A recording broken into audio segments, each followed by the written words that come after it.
Ok, buenas noches. Hemos empezado muy en punto, pero en este tercer diálogo que nos hemos comprometido, en estas charlas abiertas que nos hemos comprometido a hacer como pacto histórico ontario, parece que nos volvemos demasiado populares.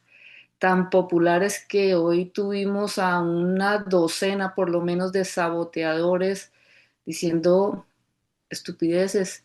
Realmente da pesar que la gente no tenga argumentos y no tenga una vida como para comprometerse en cosas útiles y se dedique a, tengan tiempo de sabotear conversaciones como las nuestras que promovemos para informarnos y para ayudar a que como colombianos dentro y fuera de Colombia nos informemos mejor y hagamos una votación, un voto decidido, un voto informado, perdón, un voto informado, que es lo que estamos tratando de promover con estas conversaciones. Manuel, muchísimas gracias por estar aquí, gracias por tu paciencia. Eh, Comprendemos que la ignorancia es absurda, comprendemos que la oposición no tiene argumentos, comprendemos que la oposición usa a personas humildes, desinformadas, de pronto con unos bajos niveles educativos, usan, qué es lo que han hecho durante mucho tiempo, ¿no? Usar a Colombia, usar a los colombianos, usar la ignorancia, usar el desconocimiento, esas son las armas. Nosotros tenemos otras armas y son estas charlas abiertas y estas conversaciones para generar, para promover un voto informado. Gracias, Manuel. No, gracias a ti y pues a todos los que nos acompañan y a quienes nos ven y nos van a ver. De eso se trata, de trabajar porque la realidad de nuestro país mejore.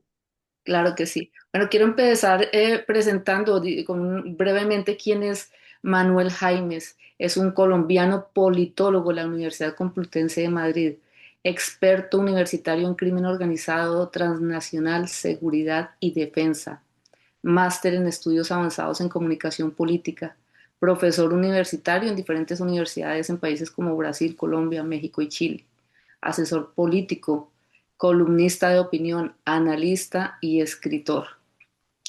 Eh, y pues bueno, esta charla abierta la hemos titulado ¿Son manzanas podridas o es el canasto completo? Esa es la pregunta que siempre nos hacemos. Y bueno, traemos aquí como aspectos relevantes los discursos que nuestro candidato Iván Cepeda ha realizado contra la corrupción en distintos momentos, algunos mayormente direccionados a este punto y en la referencia que hace a la macrocorrupción, señalando y resaltando que las estructuras de corrupción están enquistadas en el Estado y en los gobiernos. Expresó en uno de sus discursos: no hablo solo de corrupción, hablo de la gran corrupción, de esa criminalidad extendida que coloniza instituciones, desangra presupuestos, destruye la confianza de la ciudadanía y nos arrebata el futuro. No es un caso aislado ni una manzana podrida, es un sistema que hay que desmantelar con decisión y con coraje. Y estas frases de nuestro candidato del pacto histórico son las que nos traen. Y quiero iniciar con un preámbulo, hablando de lo que ocurre cotidianamente en Colombia, de lo que escuchamos en las noticias y en las intervenciones parcializadas de medios de comunicación, de descomunicación de políticos y candidatos hablando de los hechos de corrupción en el actual gobierno como si fuera una realidad que acabó de aparecer en el país. Nunca antes había ocurrido un hecho de corrupción y genera un poco de molestia eso, ¿no? Bastante molestia, la verdad. Como si en el país hubiéramos vivido en el país de las maravillas, pero nunca encontramos a Alicia en ese país de las maravillas. ¿Qué opinión te merece esto, Manuel? ¿Qué análisis haces de estos discursos y de esta retórica de los medios de comunicación, de los políticos y de los candidatos y de todos estos oportunistas? Gracias, Eva. Pues mira, eso tiene una explicación en lo que en la competencia electoral, en los sondeos. Las competencias electorales y la estrategia electoral normalmente va a ser sondeos longitudinales. y es el estudio de la agenda de las personas, del público objetivo al que se quiere impactar, ¿no? Recordemos que hace 4 años el personaje hoy fallecido, el finado Rodolfo Hernández, montó su campaña contra la corrupción. Y él aparecía con el dedo señalando y contra la corrupción, contra la corrupción. Paradójicamente estaba implicado en el escándalo de Vitalogic, ¿no? Que incluso llevó a una notaría un hecho, formalizar ante una notaría un hecho de corrupción, ¿no? Yo te voy a dar estas preguntas y usted me responde con estas. En los estudios longitudinales lo que se hace es analizar cuáles son los principales problemas de la ciudadanía y normalmente se identifican los 5 primeros. Entonces puede aparecer corrupción, seguridad, desempleo, etcétera, etcétera. Se buscan los estructurales. Si entre los 3 primeros siempre aparece corrupción, entonces es un tema del cual van a hablar algunos candidatos políticos, porque entienden que esto va a generar un rédito electoral, ¿sí? Por eso se montan en ese discurso. No porque exista una propuesta concreta, real, no porque exista la voluntad de cambiar esa realidad en el país, sino porque se traduce en votos. Es por eso que se hace. Entonces, cualquiera va a hablar contra la corrupción, lo más fácil de hablar. Creo que hoy lo están dejando un poco de lado.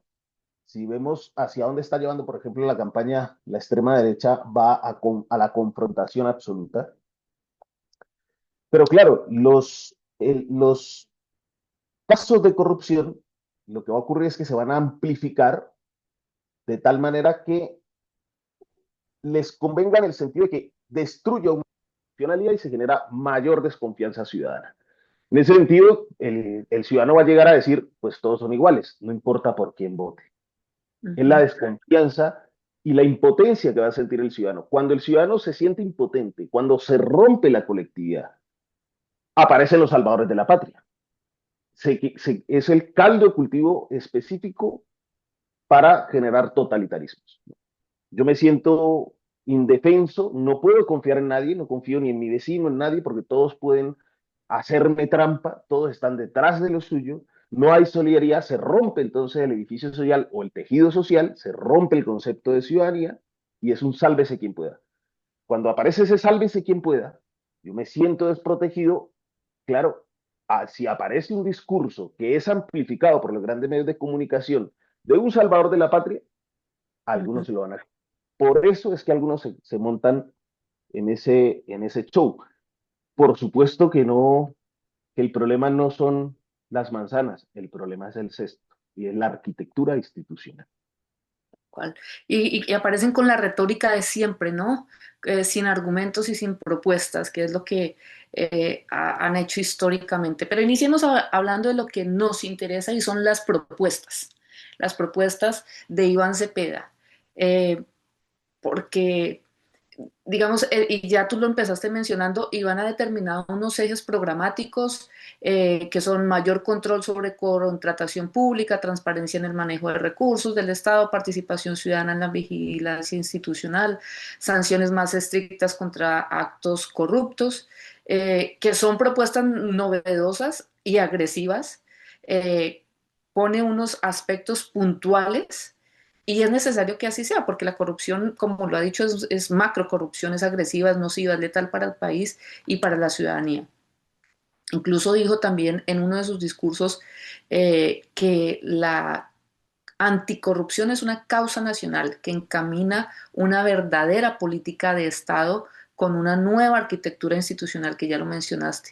¿Cómo entender eso? Esas premisas son realmente fuertes y digamos muy dicientes. ¿Cómo entender esa nueva arquitectura institucional? ¿Qué debemos esperar en este sentido? Ya, creo que Iván señala dos cosas muy importantes. Y la primera es una causa nacional. ¿Por qué es una causa nacional? Porque lo más fácil es voto y me desentiendo de los problemas, ¿no? Voto y creo que con mi voto es solucionado el país. Ujú, Creo que, y entonces la persona, el votante cree que a quien le dio el voto, esa persona tiene una varita mágica con la que puede solucionar. Entonces, ujú, cuando Iván Cepeda habla de una causa nacional, es que tanto como es abajo es arriba. Existe microcorrupción, existen, ¿y cuál es esa microcorrupción? No me importa las reglas, yo las voy a saltar. Pero eso pasa por lo que decía antes, romper el colectivo social, romper el concepto de ciudadanía. Aquí no importa nada, sálvese quien pueda. ¿Sí? Por eso es una causa nacional. Claro, a nosotros se ha generado todo un discurso político de décadas diciendo que el Estado no funciona, que el Estado siempre va a ser corrupto. Las personas no tienen la legitimidad frente a las instituciones, se ha perdido. ¿Sí? Por eso se necesita una ciudadanía que sea responsable de lo público y que sienta lo público como suyo. Y esto va desde lo mínimo, ¿no? Desde el personaje que en una motocicleta se monta en un andén en Bogotá o en cualquier ciudad. Está rompiendo unas reglas. Entonces, hay un compromiso, una responsabilidad del individuo. Si nosotros pensamos en la institucionalidad pasa, es lo contrario a lo esporádico. Si nosotros, ahora está la tercera charla, si nosotros hicimos una charla y no hicimos más, es algo esporádico. Pero si ya empezamos a programar una charla, otra charla, y repartimos responsabilidades, hay una suerte de institucionalización. Cada uno cumple un rol. En Colombia esa institucionalidad se ha perdido, porque la institucionalidad se ha acomodado a los intereses de unos pocos.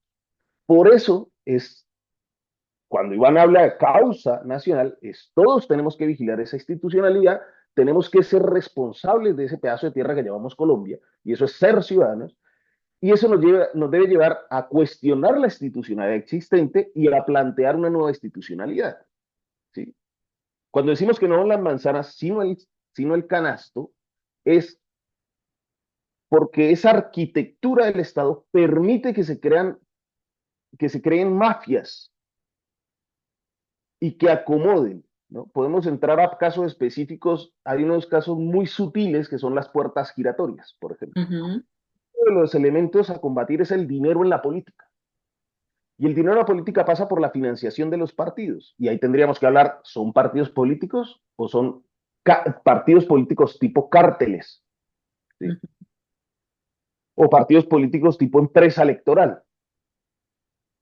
En ese sentido, esos partidos se van a organizar y cada vez con una demanda mayor en términos de recursos por una sociedad de comunicación cada vez más abierta, pues esos partidos se van a configurar, van a ir configurando concierto para delinquir, de tal manera de que traen dinero para poder ser competitivos de cara a lo electoral. Ujú. Entonces, el dinero en la política es una de las cosas que hay que controlar. Ujú. Es la financiación de los partidos y la financiación de las campañas electorales. Una de las maneras de controlarlo es que los dineros que entren, eh, los apoyos, las donaciones, sean controlados por un órgano específico altamente calificado. ¿Sí? Ujú. Entonces, yo paso primero el dinero a la cuenta del partido o a la cuenta del representante y después miro a ver cómo la justifico ante el organismo de control de cuentas. Ujú. Podría ser al contrario, eso hay experiencias. Es primero ante el tribunal y ese tribunal es el que después encamina los recursos al partido. ¿Por qué? Porque ahí el tribunal dice, pues sí entraron 2.000 millones, ¿no? Porque a mí me llegó primero el registro, me llegó la transferencia, entraron estos 2.000 millones para tal partido de estos colectivos que están haciendo la donación a X, Y candidato o a determinada campaña o a determinado partido. ¿Qué ocurre aquí? Pues muchas donaciones no se justifican, ¿no? O la donación es por 3.000, pero yo justifico 2.000 y el resto va por debajo de la mesa, ¿no? Ujú. Esa es una de las cuestiones, la financiación, el dinero en la política. Ese dinero en la política, claro, el que da un dinero a un partido, a un candidato, va a querer algo en contraprestación. Ese algo en contraprestación habría que ver quién es el interesado, quién es el que da el dinero. Que puede Ujú. ser un actor legal para acomodar a su antojo la institucionalidad, puede ser una ley. Ujú. Pero en nuestro país, y en países como el nuestro, pues ocurre que no solamente son actores legales que corrompen al funcionario o al actor político o al partido político, Ujú. sino que también son actores ilegales. Por eso es necesario, primero, control sobre el dinero que entra en la política, la financiación de los actores políticos y de los partidos políticos. Y esto es algo que, repito, tiene que ver con el compromiso ciudadano, porque si esto es de todos, y si nosotros decimos esta es la democracia, y hay unos actores que entran a competir, pues definimos las reglas. Si estamos jugando fútbol, son esto mide la cancha, son 11 jugadores aquí contra 11 de aquí. Ujú. Ese es el primer elemento que habría que controlar. Y eso está ligado con el tema que también mencionó Iván, y es la creación de una nueva arquitectura jurisdiccional que está explícitamente orientada a investigar la corrupción como un sistema y no como hechos aislados, que también ha sido uno de los grandes problemas en Colombia. ¿Qué es lo que pasa? Eh, que normalmente pagan unos, poquitos, si es que pagan, ¿no? Pero no se busca todo el andamiaje. O sea, ese concierto para delinquir no se busca. Entonces cae uno o dos, porque Ujú, tuvieron que ver con el momento de entregar el maletín o porque se les encontró una llamada telefónica. Pero ellos no son los únicos. Detrás de eso hay todo un andamiaje. Por ujú, lo que, ¿qué es lo que ocurre? Que la arquitectura del Estado empieza a investigar a pedacitos. Entonces no es capaz de hilar y encontrar esas estructuras criminales que van a cooptar el Estado. ujú, Por eso hay que crear organismos específicos, independientes de otros de control, que cuenten con toda la tecnología, cuenten con todo el conocimiento para perseguir hasta el final esos actos de corrupción. ¿Sí? ujú, Hay organizaciones dedicadas a esto, partidos políticos dedicados a esto. ujú. Entonces, un representante y un senador, a cada uno se le entrega una cuota de contratación en alguna entidad del Estado y ese a partir cobra un porcentaje para él, con eso mantiene su campaña política para las próximas elecciones, pero también un dinero de eso va para la colectividad y con eso se mantiene toda la colectividad. El problema es que caen uno o dos Ujú. que además no reciben las penas que deberían recibir, pero no se desarticula toda la red criminal. Por eso es que hay que crear estructuras o institucionalidad específica que combata hasta el final dichas estructuras. Hay una mano levantada, pero quiero, antes de darle la palabra a Fabio, quiero hacerte una pregunta sobre algo que también ha planteado Iván como que es un tema novedoso, es la reparación, el fondo de reparación para las víctimas de la macrocorrupción. Esto realmente, pues yo no recuerdo haber escuchado algo en estos términos, y entonces uno puede pensar inmediatamente en víctimas de pronto individuales, pero yo creo que aquí hay que pensar principalmente en las víctimas de la macrocorrupción colectiva. Estamos hablando de macrocorrupción. Entonces me venía a la cabeza mientras escuchaba este discurso, por ejemplo, casos que hemos escuchado recientemente, lo que ocurrió en el gobierno de Duque con la conectividad en las escuelas, 70.000 millones extraviados, no aparece el dinero. Las víctimas son los niños de las escuelas, los jóvenes de los colegios que nunca recibieron y que nunca se beneficiaron con la conectividad, los maestros, los docentes de esas escuelas. Estamos hablando de víctimas en todo el país. ¿Cómo entender este marco de fondo de reparación para las víctimas desde esa perspectiva de los colectivos que han sido históricamente afectados por la macrocorrupción? Y si nos ayudas a entender esto un poco mejor, le damos luego la palabra a Fabio para su pregunta. Sí, hay, eh, primero, no se extraviaron los dineros, se los robaron, se los apropiaron. Eso es así, eso no tiene discusión. Las víctimas, claro, hay unas víctimas directas y es la población que iba a recibir la conectividad o el salón de clase o la nueva infraestructura, etcétera. Ellos son los directos, pero Ujú, la víctima en general es toda Colombia. Somos todos nosotros. Por eso cuando Iván habla de causa nacional, es causa nacional. No es que le robaron a un niño la conectividad a Internet. Es que le robaron al país una posibilidad de avanzar, de desarrollarse. ¿Sí? ¿Qué hay que hacer? Para consolidar esos fondos de reparación, hay que a partir de esa nueva estructura institucional o esa nueva arquitectura institucional, buscar lo que se conoce como transparencia de la propiedad beneficiaria. Entonces, hace poquito, en el caso, por ejemplo, de Emilio Tapia, aparecía que los problemas de la mujer o la esposa o algo así de Emilio Tapia, ¿no? Entonces, que la estaban investigando por sus recursos y que pobrecita porque la estaban investigando y ella tenía una relación con alguien que fue investigado por corrupción y condenado por corrupción. Ahí está, transparencia de la propiedad beneficiaria. Cuando esos dineros se los roban, hay toda una arquitectura también para esconderlos y se van a paraísos fiscales y cambian de nombres. Y como no se tiene esa institucionalidad profesionalizada que persiga el dinero y que persiga ese andamiaje de ocultamiento que se hizo, pues no encontramos realmente el beneficiario final. Y entonces esos señores pues pagan casa por cárcel en mansiones y el dinero está a nombre de la mamá, a nombre de fulanito, a nombre de otras empresas, pero el benefactor, el que está usufructuando de eso, el que está, sigue intacto. Ahí toca perseguirlo. A partir de perseguirlo, es que uno tiene que devolverle, pero además tiene que indemnizar, porque tiene que pagarle a la sociedad el daño que causó. ¿Sí? Además, el tema que históricamente hemos conocido y es que el corrupto se va a la casa o casa por cárcel y sale tan rico o más rico cuando cumple la condena por corrupción. Entonces, Fabio, ¿tienes una pregunta? Sí, es más que todo una contribución de pronto desde mi punto de vista a lo que ha sido la historia institucional del país.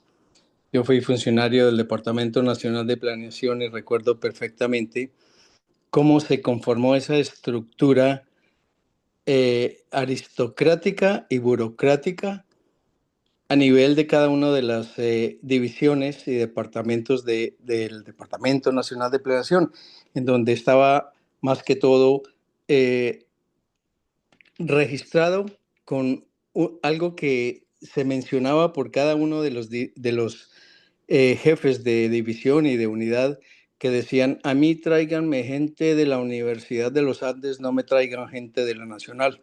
Por supuesto, yo era de la Nacional. Y entonces era ver en ese ambiente tan miserable cómo esa institucionalidad registraba que el universitario, de las mismas características de la Universidad de los Andes, era jefe de división o jefe de unidad. El universitario que venía de la Universidad Nacional era técnico universitario. Entonces, de ahí, lógicamente, que esa división tan marcada desde siempre fue la que desde muchos gobiernos atrás, muchísimos gobiernos atrás, creó ese manejo, vuelvo y digo, tanto burocrático como aristocrático de esa institucionalidad corrupta que acabó con la gran mayoría de instituciones del país. Estamos hablando de Telecom, estamos hablando del Seguro Social, estamos hablando de cada una de ellas que en esa época recordamos todos, pero que afortunadamente en este gobierno se entendió el mensaje y visto los cambios que ha habido en algunos de los ministerios de este gobierno, pues se ha podido ver que hay nueva generación de gente que ha querido venir a recuperar esa institucionalidad y que tiene todo sentido cuando se le quita esa careta de los que más saben son los más ricos y los de mejores familias y estamos viendo realmente el surgimiento de una nueva casta intelectual que está abogando por el beneficio de llevar al país adelante. No sé si estoy equivocado, pero es mi punto de vista acerca de lo que veo que está sucediendo en este momento, especialmente con el robustecimiento a la universidad pública, la gratuidad educativa en la universidad pública y realmente pues por méritos, mucha gente que pasamos por la universidad pública no tuvimos esas grandes oportunidades, pero sí por lo menos nos pudimos dar cuenta que era un manejo absurdo y miserable lo que se hizo realmente con la institucionalidad en el país. Gracias, gracias, Fabio. Eso constituye corrupción. Ese clasismo, el nepotismo es parte de la corrupción. Y eso hay una diferencia, eso hace parte de la transformación de la arquitectura institucional. porque frente a una vieja burocracia está la nueva gestión pública, que tiene también muchas cosas que corregir, pero es cómo se reclutan los profesionales burócratas del Estado, ¿no? Es, y sé que la palabra burócrata es mal entendida, pero cómo se reclutan esos funcionarios especializados que van a cumplir, ¿no? Y ahí viene la institucionalidad, es que el servidor público no es poseedor de nada. Él tiene una investidura a partir de la arquitectura del Estado. Incluso el médico que trabaja en un hospital público, él no es dueño de absolutamente nada. Él se va de ahí, todos los instrumentos, todo el material que tiene es propiedad del Estado, es del Estado. ¿Sí? Entonces, ¿cómo se reclutan esos profesionales? Es una cuestión. Y cómo se evalúa el desempeño de esos profesionales también debe estar ahí. ¿Sí? Porque de la otra manera es, pues, con el amiguismo, con círculos de poder, pues se cooptan ciertas instituciones. ¿Sí? Eso es una de las cuestiones que hay que combatir. Y eso nos lleva también, me vuelvo un poquito a un tema de las puertas giratorias y el cabildeo, para hablar del dinero en la política. Porque cuando ciertas instituciones educativas, por ejemplo, están muy definidas política e ideológicamente y llegan al Estado, pues a las instituciones con ese enfoque. Eh, y se realizan una serie de cabildeos. Esos cabildeos no están escritos en ninguna parte. No podemos perseguir, no sabemos quién se está reuniendo con un senador, con un representante o con un director de alguna institución. No sabemos quién se reunió y para qué se reunió. Eso hace parte del cambio en la arquitectura de la institucionalidad. Los cabildeos, esas reuniones con los grupos de presión y los grupos de poder tienen que ser datos abiertos, tienen que gozar de transparencia absoluta, de tal manera que la sociedad, la ciudadanía pueda vigilarlo, pueda hacer control efectivo. Manuel, y eso está muy ligado con otra de las propuestas y es, lo dijo, la macrocorrupción no se derrota desde los despachos. Se necesita una ciudadanía vigilante y organizada junto con los movimientos sociales, organizaciones comunitarias, academia, sector privado. Es cómo mover a la ciudadanía. Es un desafío también grande, ¿no? Porque hemos tenido desafortunadamente una sociedad civil en algunos sectores, en algunas regiones pasiva y también receptiva y ¿cómo se dice?, multiplicadora de esa cultura de la corrupción. Yo trabajé mucho en región y me sorprendía demasiado escuchar en regiones apartadas, en zonas muy apartadas, que se daba el puesto y esa persona que te recibía el contrato tenía que pagarle un porcentaje de su contrato al político o al funcionario que le había supuestamente ayudado. Entonces no eran ni los méritos profesionales, ni el conocimiento de la región, ni su capacidad humana, sino tenía que pagar el favor. Entonces eran contratos de prestación de servicios que tenían por 6 meses, por 8 meses o por un año, cada mes pagándole una cuota a esos funcionarios. ¿Cómo involucrar, cómo mover a la ciudadanía en todo el país y hacer este cambio de chip?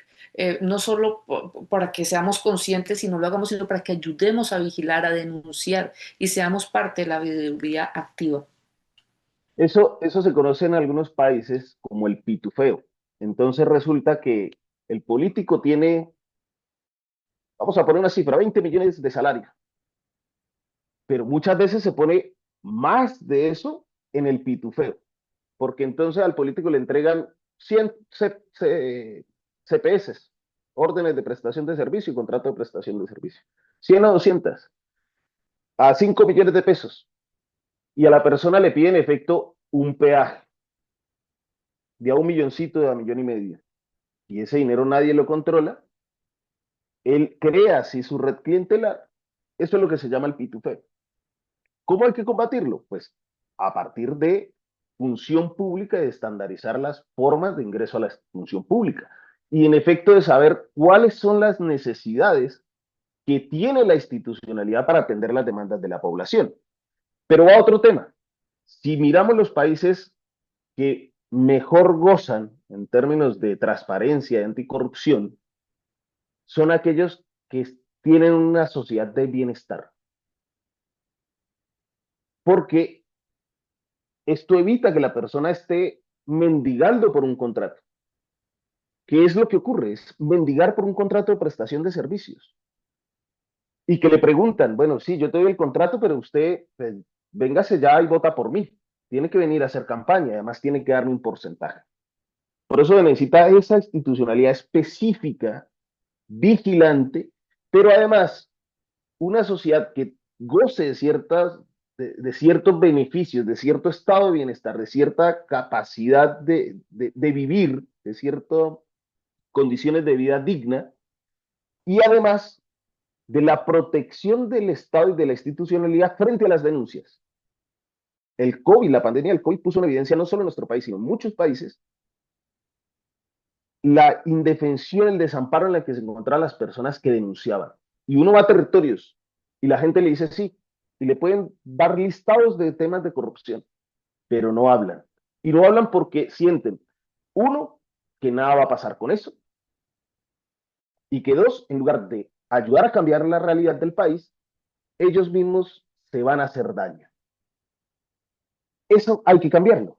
Hay que dotar de garantía a las personas que denuncian los hechos de corrupción e investigarlos hasta el fondo. Y tocar las regiones es esencial en esto, ¿no? También lo dijo en otra frase, las frases han sido tan buenas de verdad. Dice, donde más roban lo público, más presente debe hacerse el Estado.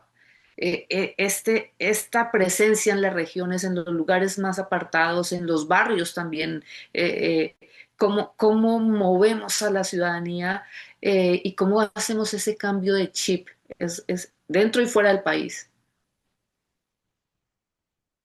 Hay que ir a los lugares donde más se presenta la corrupción, porque normalmente quiere decir la institucionalidad está cooptada. Mira que nosotros tenemos varios problemas. Partidos políticos en nuestro país existen pocos, existen gamonales. Entonces, cuando uno ve algunas regiones y los hechos de corrupción son tan altos y se destinan un montón de recursos públicos, pero nada ocurre allí, las personas no denuncian por miedo, porque no hay protección, no hay garantías, saben que la denuncia no va a ir para ningún lado y que en últimas, pues, fulanito de tal es el dueño de esto. Ujú. Por eso es que tiene que llegar la institucionalidad. No es fulanito de tal con nombre específico el dueño de esto. Es el Estado el que llega a ejercer la autoridad en el territorio. Mira que nosotros estamos, incluso el debate hoy, o el debate al que quiere llevarnos la derecha, es un debate de personas, ¿sí? Y fulanita de tal es muy buena, y fulanito de tal es no sé qué, no a las ideas, no al proyecto político de país. Por eso Poniendo el es que mérito a quien no tiene mérito. Por eso es que toca en esos espacios donde se presenta más la corrupción, normalmente están anclados algunos gamonales, a unos caciques regionales. Por eso el Estado tiene que llegar con más fuerza, porque el Estado no puede estar, la institucionalidad no puede estar sometida a una persona. La institucionalidad es de todos. Y tenemos que reconocer en esto, lo mencionaba ya Fabio en su intervención, los pasos que ha dado el actual gobierno, ¿no? Con la presencia en las regiones a través del el SENA, universidades en regiones apartadas, conectividad. Yo hasta donde hice seguimiento en diciembre había 950 escuelas y colegios que ya contaban con conectividad. Los 70.000 millones del gobierno anterior nunca aparecieron, pero este gobierno con mucho menos ha logrado llevar la conectividad ya creo que superó las 1.000 instituciones educativas con conectividad. La presencia en las regiones se está sintiendo y eso también ayuda a que las personas empiecen a percibir un estado distinto y a conocer una manera de gobernar distinta, que es posible. Siempre admiramos lo que ocurre fuera del país, pero nunca habíamos experimentado que también nosotros en Colombia podemos gozar de algunos de esos aspectos que admiramos de países internacionales, ¿Qué de ocurrió? países. La, la accionar del Estado en la región era fragmentado. Entonces, sí, los recursos nacionales se destinaban, pero ¿quién era, quién los recibía y los administraba realmente? Un operador regional. Y era un cacique regional, un cacique político regional. Lo que ocurrió aquí es, no señor, el Estado llega directo con la institucionalidad. Y eso es lo que le ha molestado a muchos alcaldes y gobernadores. Uh Porque -huh. claro, querían ir al gobierno nacional a decir, tengo este proyectico, bájelo para acá, y ellos por debajo de cuerda lo manejaban, lo que ejecutaban era poco y el resto se quedaba en las arcas de esos actores políticos. Cuando el actual gobierno dice no, yo llego allí, le pongo la lupa y ejecuto, pues es lo que les está molestando. Pero esa es la manera de hacerlo. Esa es Exacto. la manera de hacerlo. Colombia ha dado pasos, digamos que en lo formal, pues no hace mucho, perdón, o hace poco es que nosotros tenemos una Agencia Nacional de Contratación Pública, no es de este gobierno. Ujú. Pues, digamos que en términos formales cumplimos con algunas cosas a nivel internacional frente a transparencia internacional, y es que exista una agencia específica de contratación pública. Ahí hay que hacer mucho, porque Ujú. sabemos que aunque existan pliegos y aunque existan subastas, etcétera, mucho de eso se acomoda. Pero hoy, gracias a las tecnologías, a las nuevas tecnologías, podemos tener todos los datos abiertos. Y si usted no debe nada, si las cosas se están haciendo correctamente, el caso de Dinamarca. Dinamarca es un gobierno de puertas, ventanas y todo abierto. ¿Sí? Y esto es un tema crucial, porque hay un divorcio entre el actor político y el ciudadano. Por eso aumenta la desconfianza. El ciudadano vota por un actor político, sea alcalde, sea gobernador, sea concejal, sea senador, etcétera, y nunca más lo vuelve a ver. Y vota entonces pidiendo algo a cambio, porque sabe que en ese momento del electoral es el único, digamos, pequeño poder que tiene. Te doy esto, dame esto en contrapartida. Ujú. Necesitamos que exista esas puertas y ventanas abiertas, no solamente en el Ejecutivo, Ujú. sino en todos los actores políticos.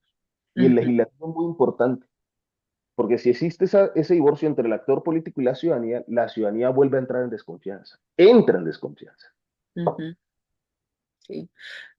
Otra frase de las que apunté: la corrupción tiene víctimas directas, comunidades rurales y urbanas, niñas y niños sin escuela, pacientes sin medicina, familias sin agua, jóvenes sin oportunidades, territorios sin vías de comunicación. Esa lectura de la realidad del país y además con esa cercanía emocional, afectiva, de verdad que nos mueve y nos mueve bastante, incluso a quienes no estamos en el país y que lo extrañamos y que lo queremos y que desde lo que podemos hacer tratamos de aportar para que siga cambiando, para que se profundicen los cambios que han iniciado.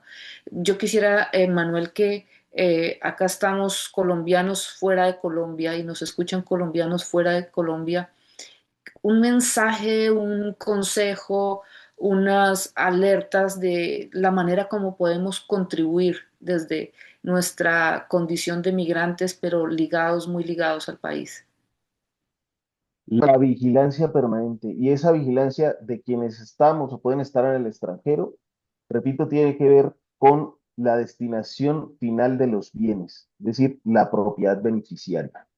Porque entonces resulta que fulanito de tal vive en Colombia, se va y termina y resulta que tiene en Canadá, por ejemplo, una empresa y un par de propiedades.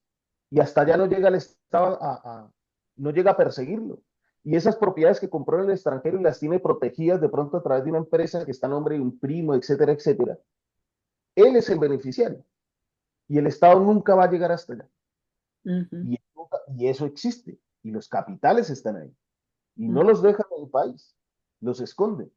Entonces, una sociedad que vigile y que sienta que esto en realidad es de todos nosotros. Vigilar es lo principal. Vigilar. Y eso pasa, mira, a mí me gustó mucho cuando Lula eh, ganó las elecciones y en su discurso dijo, cóbrenme, se dice en portugués, ¿no? Cóbrenme, reclámenme, reclámenle a mi gobierno, vigilen mi gobierno. Él iba a hacer todo lo posible y lo está haciendo y ha logrado enderezar el rumbo de Brasil frente al desastre que ha hecho Jair Bolsonaro, pero él le pidió a la ciudadanía, votaron por mí, votaron por un proyecto progresista, votaron por esto, vigílenlo, Ujú. vigílenlo activamente. Eso es lo mejor que nosotros podemos hacer. Sí. Gracias, Manuel. Yo quiero cerrar con esta otra frase y que también nos compromete y nos da algunas algunas orientaciones de cómo hacerlo desde fuera. Dice, requerimos un modelo integral que ataque la renta, el silencio y el territorio de la corrupción, fiscalización rigurosa y transparente del gasto público, decomiso ágil de bienes ilícitos en el país y fuera de este, y una justicia que escuche a las comunidades, repare el daño y priorice inversión donde más se ha perdido. Esa es la decisión histórica que nos convoca hoy. Mira, hay una cosa que es la recuperación de activos.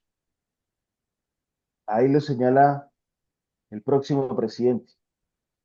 Y esa recuperación de activos tiene que ser rápida para evitar precisamente ese ocultamiento que hacen esas maniobras de ocultamiento. La recuperación de activos tiene que ir rápida y por eso se necesitan organizaciones específicas muy profesionalizadas al respecto. Pero hay un tema donde hay que poner la lupa también, que son las puertas giratorias. El papel de los grandes medios de comunicación en el país, que día sí día también están contra el gobierno y se inventan cualquier cantidad de cosas, no es de gratis, tiene que ver con las puertas giratorias. Ujú, Porque claro, si es que si no les dan pauta, llegan esos grandes medios de comunicación al gobierno y a las instituciones a decir, páguenme, cómprenme ujú, pauta. Y cómprenme pauta. Entonces a Caracol llega y pide no sé cuántos millones para que le den pauta y por debajo de cuerda le dicen a uno. ujú, Esto es algo que yo he vivido, ¿sí? En otros lugares donde llegan los medios de comunicación y uno estando en una oficina de dirección de comunicación le dicen, cómpreme pauta y además de eso yo le hago contenidos orgánicos. Es decir, le venden la línea editorial. Entonces yo te compro tantos minutos en exposición de pantalla o en sus redes sociales y voy garantizando que el medio hable a favor de mí. No tenemos medios profesionalizados ni imparciales. Eso hace parte también del combate contra la corrupción. El derecho a la información es fundamental en esto. Y si tenemos un ecosistema mediático corrupto, pues es uno de los elementos que toca modificar. no, se han dado también unos avances interesantes en este gobierno, por ejemplo, la reactivación de Inravisión, el presupuesto para los medios de comunicación estatales y el fortalecimiento de las radios comunitarias. Nosotros desde aquí, desde Canadá, trabajamos con radios comunitarias y conectamos con algunas radios en América Latina y otros gobiernos antes querían acabar las radios comunitarias que se presentan como voces independientes muy cercanas a las comunidades, informando lo que las radios comerciales no informan y las ha fortalecido también. Estos pasos tenemos que seguirlos profundizando porque esos son mecanismos de activación y de apropiación ciudadana para denunciar, para conocer, para fortalecer esa comunicación de la periferia con la ciudad, de las comunidades rurales apartadas, aisladas con el gobierno. Manuel, muchísimas gracias. Ha sido una conversación bastante eh, productiva, rica. Nos has enseñado y nos has dejado mucho, además de bonita, también en el tono que nos has compartido tu conocimiento ha sido un tono que tenemos que decir ha sido bonito. Y creo, compañeros del comité, que lo estamos haciendo muy bien. El hecho de que la oposición sin argumentos, la oposición corrupta nos envía una docena de hackers para tratar de no permitir, para tratar de evitar que tuviéramos este conversatorio, el hecho que tengamos 12 personas conectadas diciendo estupideces, exhibiendo estupideces, quiere decir que no tienen argumentos, que lo estamos haciendo bien, que nos están escuchando. Ya hemos logrado en más de 1 millón de views en pocas semanas, entonces lo estamos haciendo bien. Pacto Ontario, compañeros del comité. Y gracias, Manuel. Bravo, bravo. Felicitaciones, muchísimas gracias. Bueno, y nos faltó hablar de las penas, porque las penas en eso No, toca que no endurecer. nos falte. Toca Sigue. endurecer. No, no, las penas toca endurecerlas. No puede ser que se roben el dinero que es de todos, que se roben el futuro del país y que estén en mansiones dándose la buena vida. No, tienen que pagar por lo que hicieron. Bien. Gracias. Sí, acabar la casa por cárcel también lo dijo explícitamente. Manuel, muchísimas gracias, gracias a los compañeros del comité. Aquí estuvimos los 10 de siempre y esto será puesto en el Facebook para que los vean 400 más en esta semana. Un abrazo grande, Manuel, y muchísimas gracias. Esperamos seguir Muchas en... gracias, Manuel. Buenas Muchas noches. gracias, muchas gracias. Buenas noches. Muchas gracias, buenas Gracias. noches. Saludos desde Alberta. Buenas noches, gracias. Gracias, Manuel. Gracias desde London, Ontario.